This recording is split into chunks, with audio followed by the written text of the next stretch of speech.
اور آج کا جو ہمارا ٹاپک ہے وہ ہے طلباء اور اساتذہ کا تعلق۔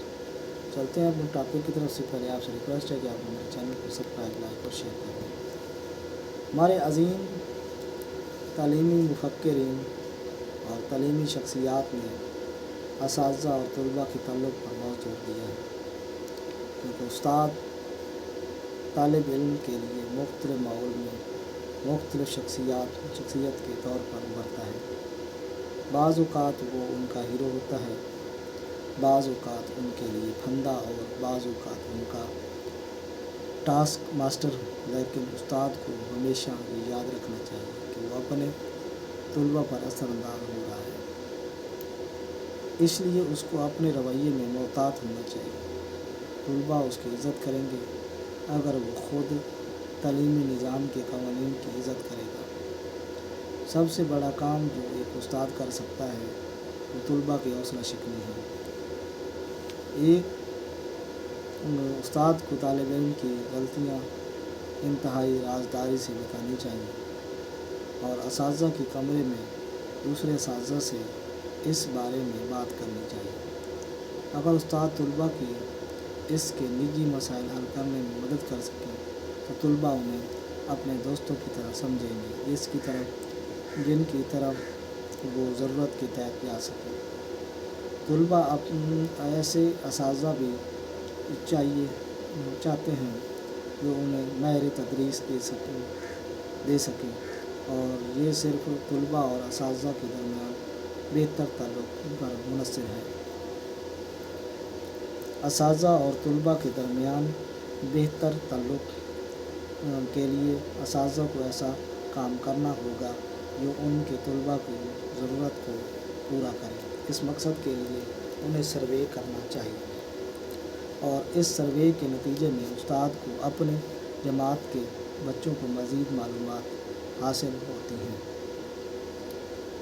اور اس کے درمیان قریبی تعلق قائم ہوتا ہے۔ استاد ماہرین، کمیونٹی اور والد کے تعلق کے درمیان مرکزی حیثیت رکھتا ہے۔ استاد ان سب کو طلباء کی بہتری کے لیے استعمال کرتا ہے۔ یہ استاد کا فرض ہے کہ وہ تعمیری اثر کے طور پر استعمال کرے اور غیر تعمیری طاقتوں کے خاتمے کے لیے قابو کرنے کے لیے ان کی مدد کرے۔ اسلامی نظام تعلیم میں مستند افراد نے بھی استاد اور شاگرد کے درمیان محبت شفقت کے رویوں پر زور دیا ہے۔